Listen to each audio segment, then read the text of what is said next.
Nama saya Aulia Rahman, dosen Prodi Keperawatan Swaka Insan.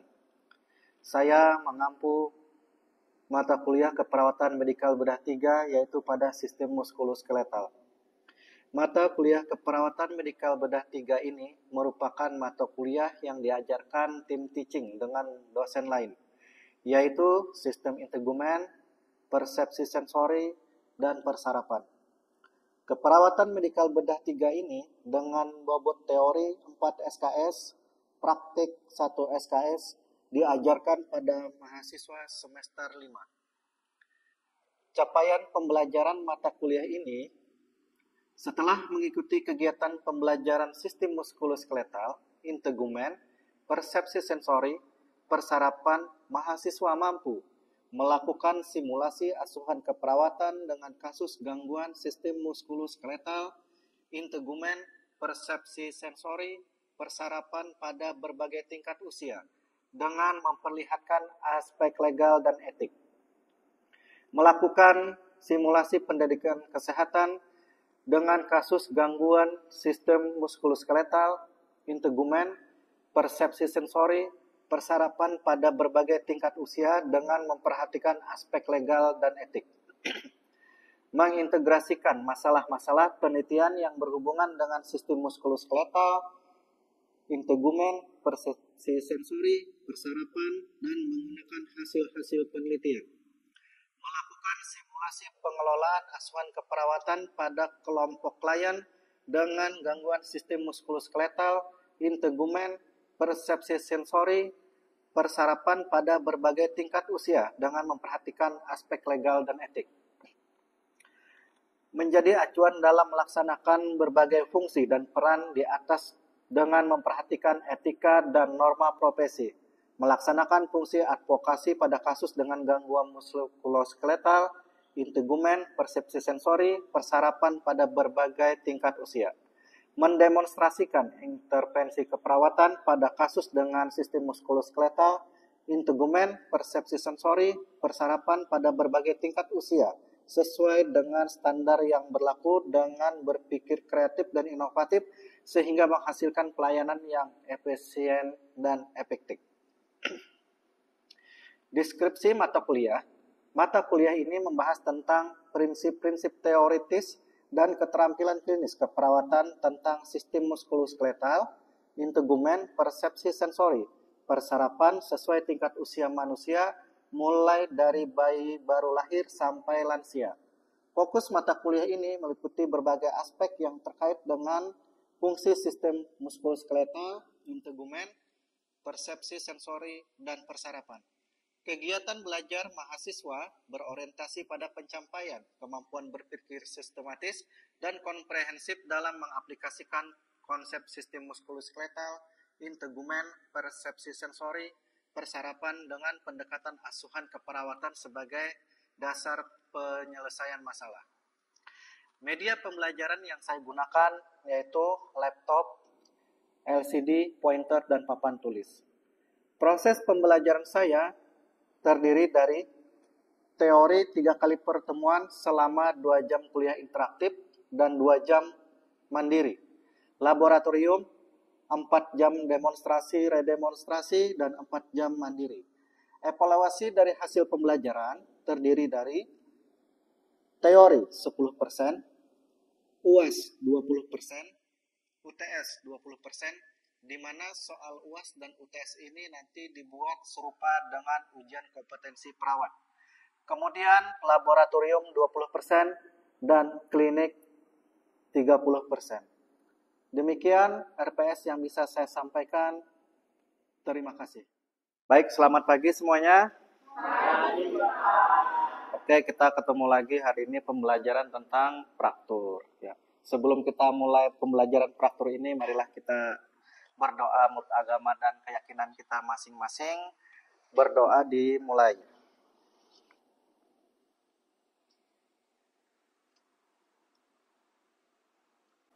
Berdoa selesai. Jadi praktur ini bisa dialami oleh orang kita, orang awam, orang kampung, orang kota. Bisa apabila terjadi trauma. Nah, ada yang sudah tahu praktur? Ada yang tahu? Belum tahu. Oke. Ya, kita jelaskan di sini. Nih, fraktur adalah gangguan atau kerusakan pada kontinus struktur tulang, terputus jaringan tulang. Nah, jadi patah tulang itu kalau sudah terputus dari satuannya itu namanya patah tulang. Ya.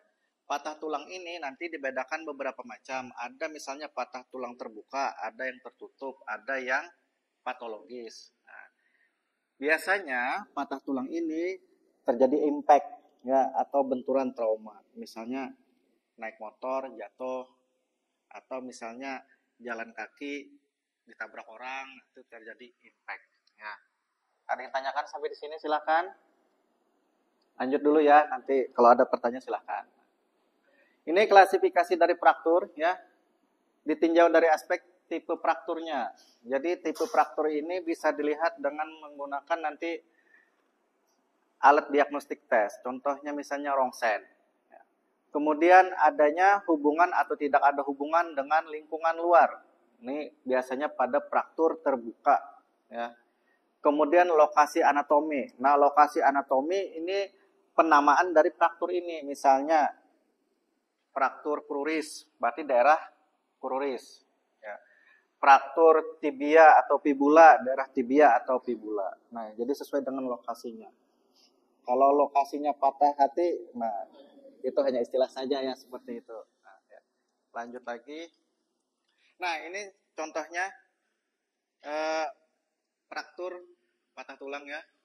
Jadi ada transvers, jadi dia itu patah tulang tertutup, tetapi dia rata bagian patah tulangnya.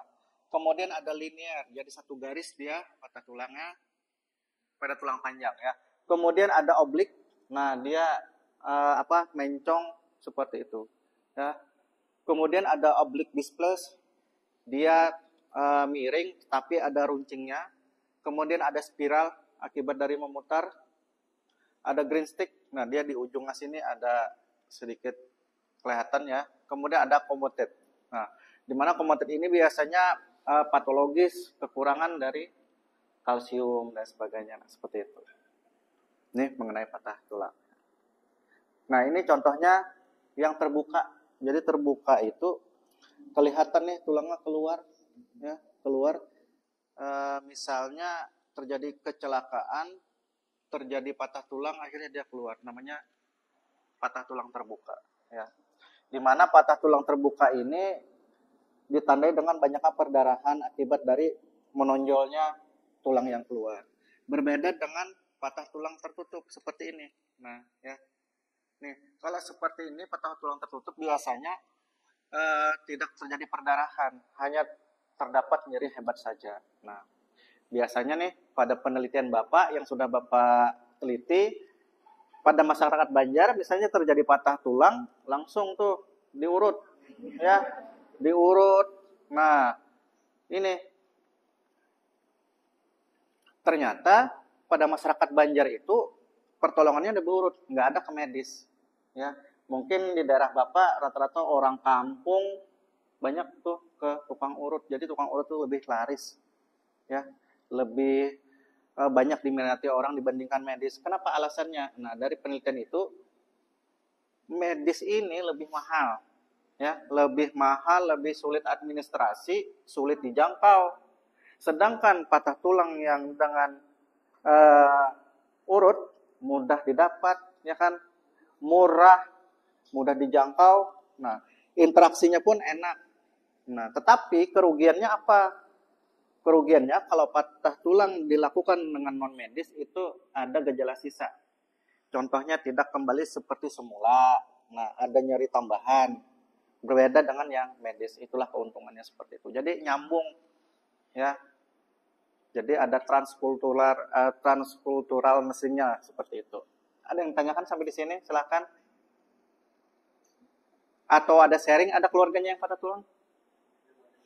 Enggak ada. Ada? Kalau Madali, ada kakawanannya atau teman-temannya? Nelson? Hah? Oh, Sandi, oke, Sandi. Gimana? Nah, saya mau jadi tawaran, jadi saya punya adik yang Pak, pertolongan. Nah, dia tuh awalnya sudah diurut, Iya. normal Pak, kembali normal. Tapi dalam kelamaan habis itu tiba-tiba kembali lagi ke bentuk semulanya, habis itu baru dioperasi. Nah. Kenapa Pak? Ya, karena itu setelah patah tulang itu terjadi namanya pertumbuhan sel baru. Nah, pada saat diurut beberapa lama, seminggu, 2 minggu, itu kan nanti posisinya seperti semula. Tetapi pada saat penumbuhan ini tidak normal. Makanya pada saat urut itu dilakukan, ya, itu biasanya para terapis itu kan memberikan spalak, ya, spalak. Tetapi di sini spalak secara orang tradisional itu berbeda dengan yang seperti di medis, ya. Jadi makanya itu timbul komplikasi untuk patah tulang kembali seperti itu. Akibatnya apa? Kalau misalnya patah tulang tidak segera dilakukan dengan medis, maka penyembuhannya itu akan lambat. Tetapi bilangnya cepat itu cepat sembuhnya.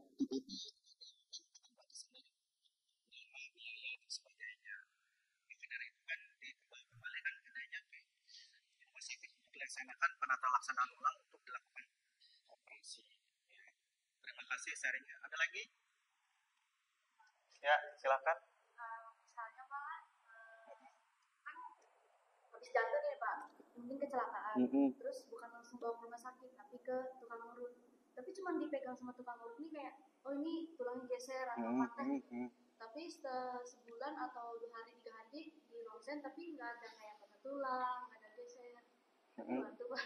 Nah, itu tadi itu tuh kelemahannya dari urut tadi. Dia tidak bisa melihat struktur dari tulang itu seperti apa. Makanya kan untuk meyakinkan lebih baik dibawa ke medis untuk dilakukan rongsen. Ini patah tulang atau tidak atau keseleo saja. Ya. Jadi kadang-kadang tukang urut ini ilmunya itu ilmu nerawang. Ya, kadang-kadang ini patah tulang ini enggak. Tetapi ada tukang urut seperti di Bati-Bati tempat saya itu, cuman dioleskan minyak saja, asli patah tulang, dia nyatu sendiri. Nah, itu hanya apalah, entah ada magicnya, entah apa, nggak tahu juga saya kan seperti itu. Tetapi ada beneran. Kemarin saya penelitian itu tuh ada.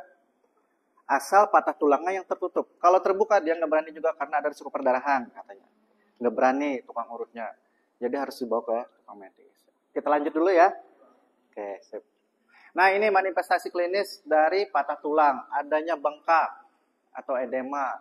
Setelah patah tulang itu pasti terjadi bengkak. Ya, jelas di sini karena ada trauma. Ya. Kemudian adanya nyeri yang hebat. Nyeri skalanya skala 10. Kalau rentangan 1 sampai 10. Kalau rentangan 1 sampai 5 biasanya 5. Ya. Itu sangat nyeri sekali. Kemudian adanya spasme otot. Nah, spasme otot ini semua otot-otot kencang, tegang. Ya. Ada deformitas. Ada yang tahu deformitas?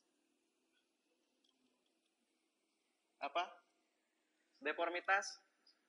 Kerusakan. Ya. Kerusakan sampai terlihat seperti biru dan ekimosis memar. Nah, ya. Kemudian kehilangan fungsi. Ya, jelas patahnya tulang itu kehilangan fungsi, nggak bisa digerakkan, itu nyeri sakit sekali. Kemudian krepitasi.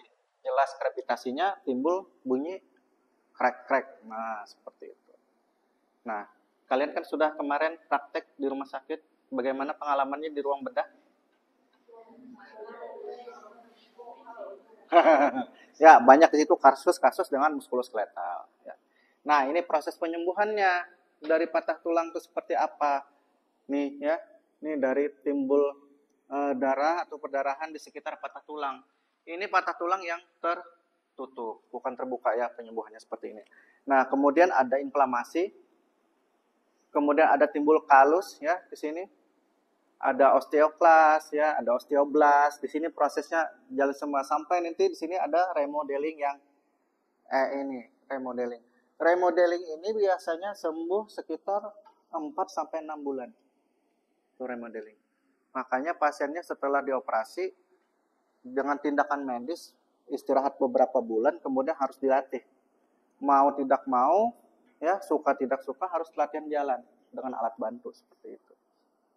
Nah, ada yang tanyakan sampai di sini? Kemarin adanya waktu operasi itu berapa lama? Setelah dioperasi untuk latihan gerak?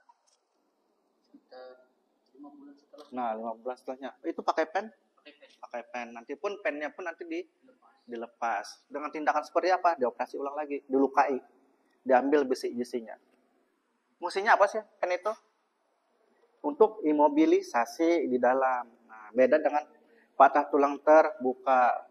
Terbuka biasanya pakai orip atau orep. Nah, yang di luar ya.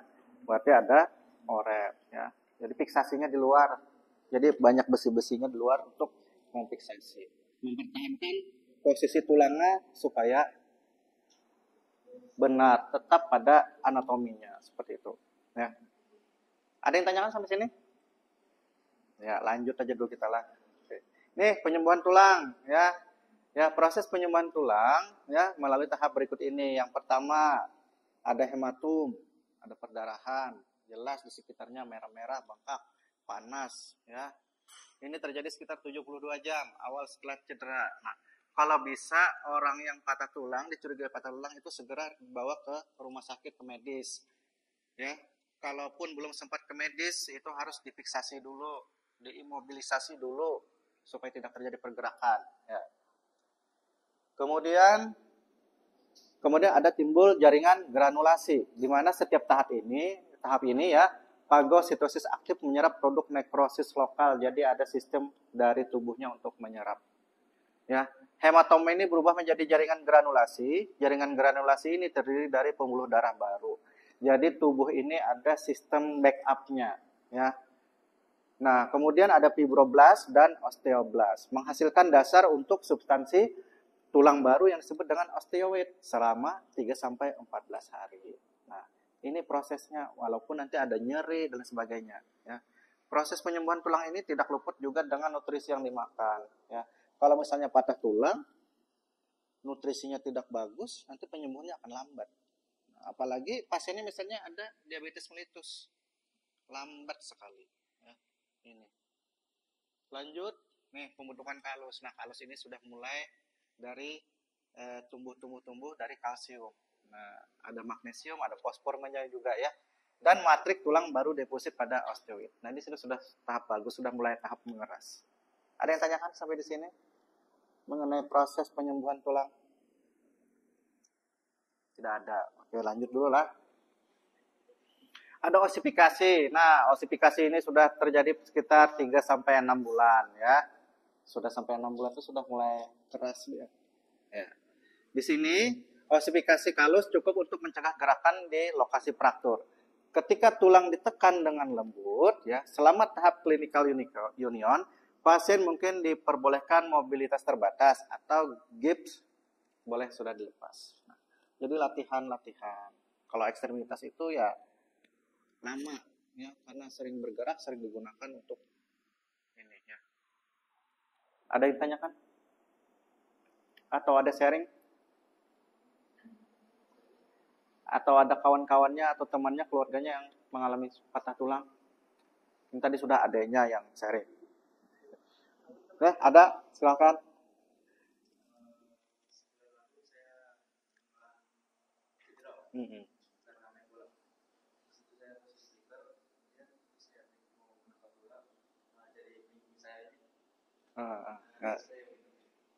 Terus? Sini sampai sekarang? Sudah masih ada nyeri. Pernah di rongsen nggak? Nah, itu. Memang benar, beda nih bengkak. Coba lihat nih. Ya, beda juga nah. Nah, sebaiknya ini diperiksa kembali di rongsen supaya ada apa. Takutnya nanti kalau sudah kelamaan dia nggak kembali, nanti begini terus. Karena akibat itu tadi, osifikasinya. Nah, hati-hati ya. Itu biasanya ada, kalau setelah ini biasanya ada spalak di situ untuk memperiksa. Nah, itu pasti ya, itu proses dari inflamasi atau segala macam. Sekarang berapa ini? Rongsen itu harganya biayanya berapa? Nggak tahu, tergantung pesakit sih ya. Oke, itu ya. Nah, ada lagi sharingnya? Oke, nanti penugasan kita cari jurnal yang berkaitan dengan patah tulang ini, nanti bisa dikirim di email Bapak atau apalah, minimal 3 hari lah setelah pembelajaran ini. Oke? Oke, oke. Itu saja yang dapat Bapak sampaikan. Nanti kita ketemu di laboratorium tentang bidai ya pada fraktur ya. Terima kasih ya. Selamat siang semuanya. Siap, Oke, kita bertemu lagi hari ini untuk praktek tentang pembidaian pada patah tulang yang sebelumnya sudah kita pelajari di kelas. Jadi untuk pembidaian ini nanti kalau di lapangan menemukan pasien dengan patah tulang. Jadi patah tulang ini bisa dilakukan bidai asal patah tulang tertutup. Kalau misalnya terbuka bisa dilakukan, tetapi perdarahannya juga harus dihentikan. Ya, jadi itu. Jadi penata laksanaan pembidaian ini adalah untuk mengimobilisasi dari tulang yang patah tersebut. Jadi diusahakan supaya tulang yang patah itu minimal bergerak.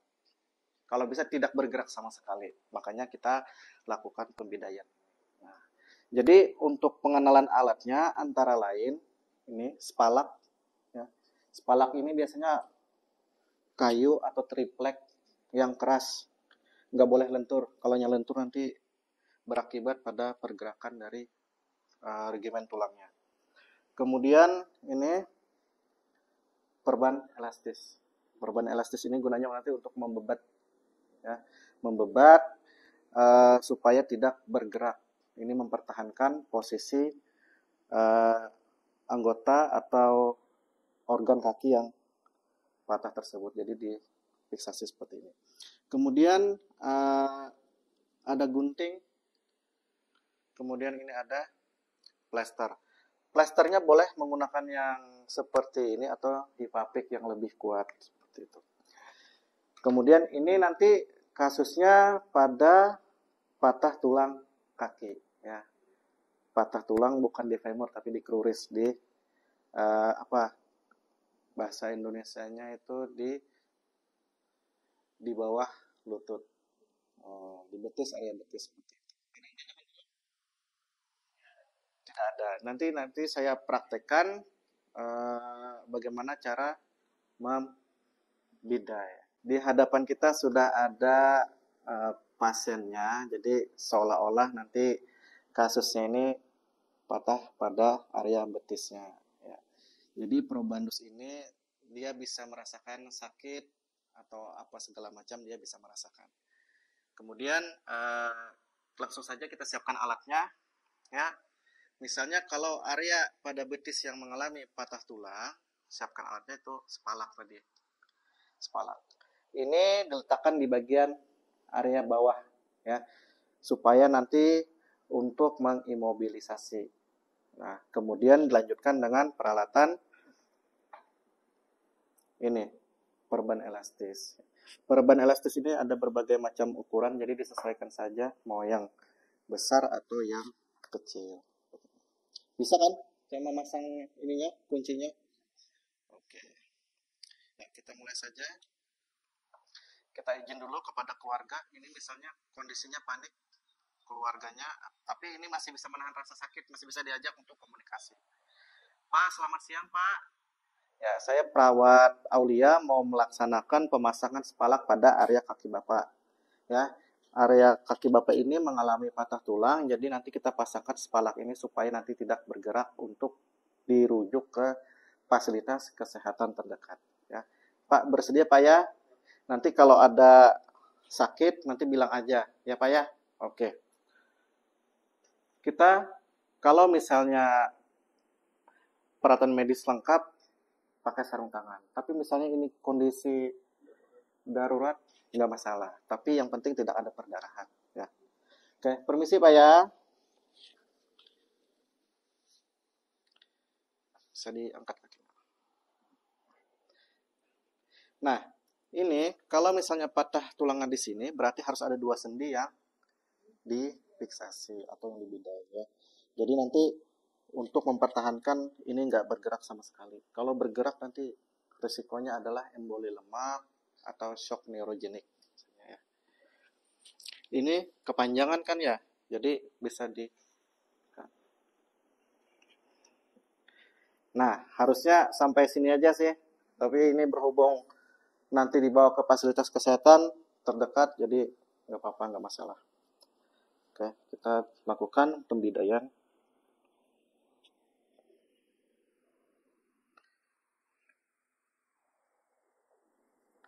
Ya, boleh.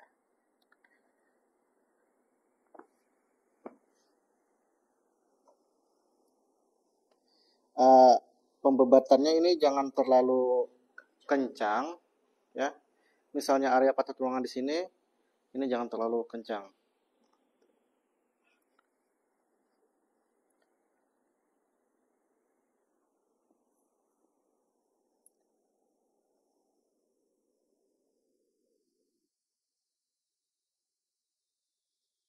Cukup sini. Ya.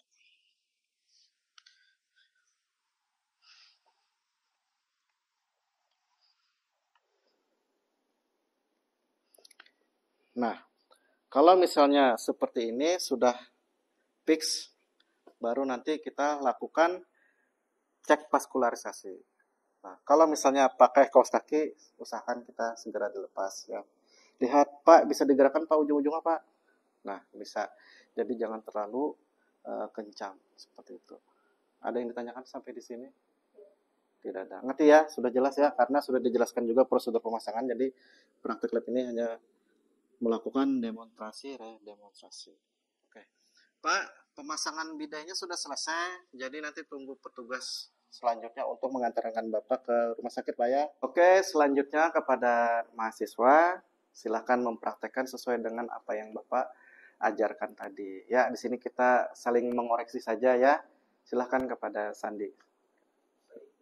Permisi Bapak, perkenalkan saya Perawat Sandi. Di sini saya ingin melakukan tindakan pemberdayaan yang tujuannya untuk imobilisasi supaya kaki Bapak tidak bergerak dan tidak merasakan nyeri. Iya. Apakah boleh Bapak? Oke. Saya ingin melakukan tindakannya Bapak. Ya. Berarti ini ada asistennya ya? Ya. Oke, ya, silakan. Permisi Bapak.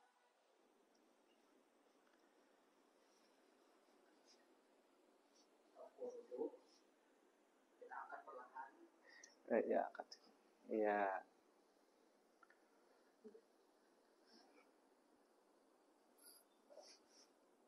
Usahakan ujung paru ini sejajar dengan telapak kaki. Iya. Lalu ambil serban elastis.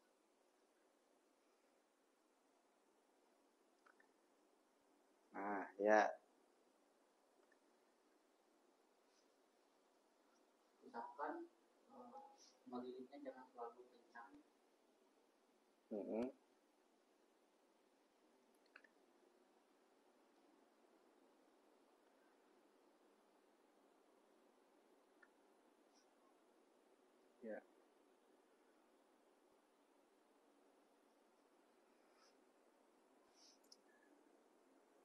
Ya, cukup. Nah. Ya. Sambil diobservasi ya. Ya, observasi motorik bapaknya seperti apa. Jadi kalau pasien yang memakai kaos kaki, dilepas dulu kaos kakinya, minta tolong Pak bisa gerakan kakinya Pak. Nah, tapi ya. masih ada respon motorik dari pasiennya. Mm-hmm. Setelah selesai, kita tinggal nunggu pasiennya datangkan ke rumah sakit untuk mendapatkan tindakan lebih lanjut. Oke, ya. Oke, yang lain bagaimana? Sudah jelas? Atau ada pertanyaan? Ya, terima kasih ya. Ya, jadi nanti setelah praktek ini, Bapak serahkan nanti kepada kalian untuk latihan. Ya, latihan bagaimana cara membidai. Kemudian nanti kita bertemu lagi pada saat OSCE, di mana OSCE ini nanti akan dipanggil satu-satu untuk melaksanakan ujian prakteknya. Ya, ada yang tanyakan dulu? Tidak ada. Oke, demikian praktek kita pada siang hari ini. Atas partisipasinya Bapak ucapkan terima kasih. Selamat siang. Selamat siang Bapak.